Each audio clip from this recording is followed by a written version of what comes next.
हमको कुर्सी और मेज का तो कीमत पता नहीं है, तो हम क्या करेंगे, कुर्सी और उसका कीमत मालूम करेंगे। मानेंगे, देखो माना एक कुर्सी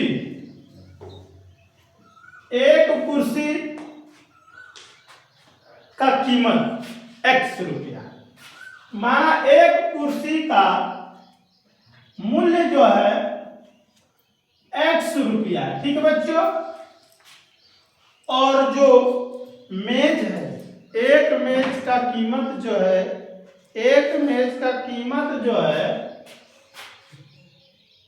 लिख सकते और एक मेज की कीमत या मेज का मूल्य, एक मेज का मूल्य जो है बच्चों, मूल्य y रुपया है, ठीक है बच्चों। या इधर कर सकते हो y रुपया कैसे, ठीक है। यहाँ तो कोई दिक्कत नहीं होनी चाहिए। हमने मान लिया एक कुर्सी का मूल्य x रुपया और एक मेज का कीमत y रुपया, मूल्य कहो चाहे कीमत कहो, क्लियर है।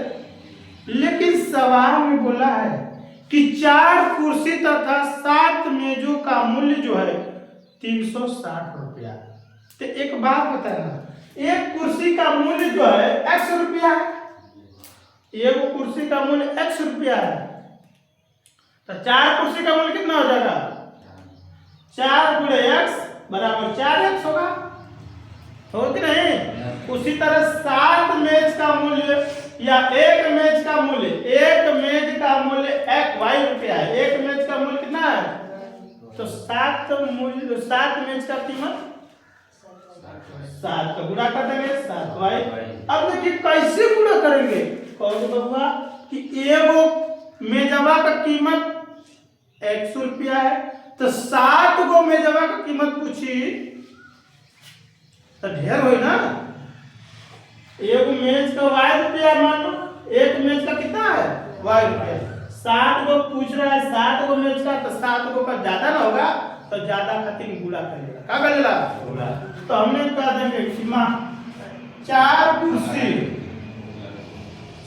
कुर्सी तथा 7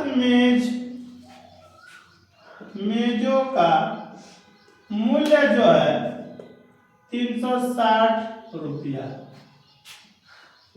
ठीक है। 4 कुर्सी तथा 7 मेजों का मूल्य 360 रुपया है। तो प्रथम चरण या प्रथम स्थिति के अनुसार 4 कुर्सी है, तो एक कुर्सी का x रुपया, तो 4x प्लस 7y बराबर 360, समीकरण नंबर 1। यहाँ तो कोई दिक्कत, यहाँ दिक्कत, ठीक है। अब इसके बाद बोला है आगे क्या बोला है, 6 कुर्सियों तथा 10 मेज। हाँ, 6 कुर्सी तथा 10 मेज। अब यहाँ लिख लोगे 6 कुर्सी तथा 10 मेजों का मूल्य जो है 520 रुपया, 520 रुपया। 6 कुर्सी तथा 10 मेजों का मूल्य 520 रुपया है। 6 कुर्सी, एक कुर्सी का दाम 100 रुपया, 6 कुर्सी का दाम 6x हो जाएगा। 10 एक मेज का मूल्य 100 रुपया, तो 10 मेज का 10 y होगा, सॉरी y बोलेगा भाई, x बोल दे तो y होगा, यानी एक मेज का मूल्य y रुपया, तो 10 मेज का बराबर 520, समीकरण नंबर 2। अब समीकरण 1 और 2 को हम लोग हल करेंगे। समीकरण 1 और 2 को क्या करेंगे, हल करेंगे। आइए लिखेंगे समीकरण 1 2 से, समीकरण 1 व 2 से ले लेते हैं। समीकरण 1 क्या कर रहा है, 4x प्लस 7y बराबर 360 और 6x प्लस 10y बराबर 520। समीकरण नंबर 1, समीकरण नंबर 2। जब ऐसे समीकरण मान लेते हैं, दोनों समीकरण, तब दोनों समीकरण में से किसी एक राशि को या एक चर को बैलेंस करेंगे, बराबर करेंगे।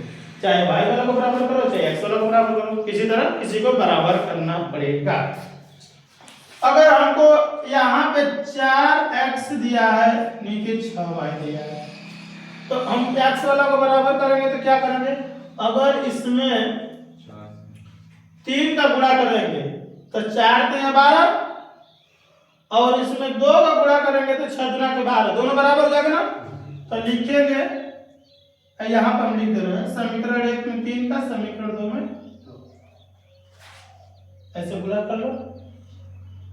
या लिख सकते हो कि समीकरण 1 में 3 का तथा समीकरण 2 में 2 का गुणा करने पर। ठीक है, यही बात हमने यहाँ लिख दिया कि समीकरण 1 में 3 का गुणा और समीकरण 2 में 2 का गुणा करने पर। चलिए, जब 3 का गुणा करेंगे तो साथ में होगा गुणा, इसमें तीनों में, तो 4 में पहले करिए। 4 3 12, 4 3 12 x हो जाएगा ना। इसका करेंगे 7 लिख 21y बराबर इसमें 0 7 36 18 5 10 3 9 10 1080 हो गया।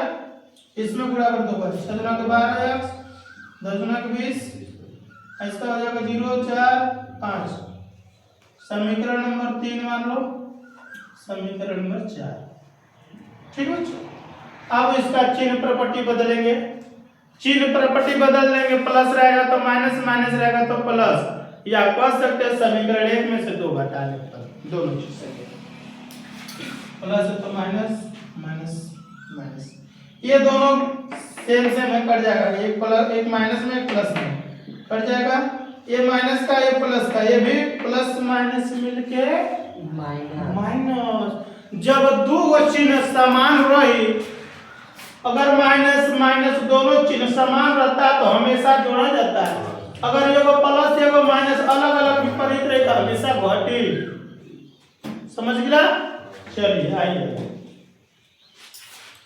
ये माइनस या प्लस घट जाएगा, कितना हो जाएगा? y बचेगा, क्योंकि 21 में से 10 20 घटेगा तो 1 बचेगा, 1 का मतलब y। आइए देखिए, माइनस 1 प्लस ये भी घट जाएगा 40, यानी y का वैल्यू हमारे पास कितना हो गया? 40। अभी तो हमको x का वैल्यू चाहिए ना, लिखेंगे y का मान समीकरण 1 या 2 किसी में रख लो, हम रख रहे हैं 1 में रखने पर। एक समीकरण क्या है? 4x प्लस 7y बराबर 360। x का वैल्यू नहीं दिया है, प्लस 7 गुणे y का वैल्यू कितना निकल रहा है? 40 बराबर 360। 7x प्लस इसका गुणा करेंगे 7 7 चौक 28 0 360। ये 280 जो है इसको उधर ले जाएंगे बराबर के उस पार, तो इधर प्लस में बराबर के उस पार जाता है, माइनस में हो जाएगा 360 माइनस का 280। तो 4x बराबर, यानी घटेगा इसमें से कितना बचेगा? 0 में से 0, और यहाँ 6 में से नहीं घटेगा, हासिल ले लिया है 16 हो गया। 16 में से 8 घटेगा तो 8 बचेगा। अब 2 में से 2 घटेगा तो 0। अब हमारे पास 4x बराबर 80, हमको x का वैल्यू चाहिए। x निकालेंगे तो 4 इसके बटा में आ जाएगा, 80 बटा के 4, 8 2 के 20 हो गया 80, यानी x का वैल्यू कितना हो गया? 20। तो हम कह सकते हैं एक कुर्सी का मूल्य जो है, एक कुर्सी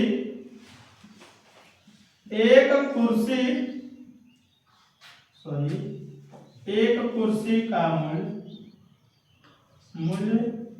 x रुपया मैंने हमने, x का वैल्यू कितना आ गया? 20, यानी एक कुर्सी का मूल्य कितना है? 20 रुपया।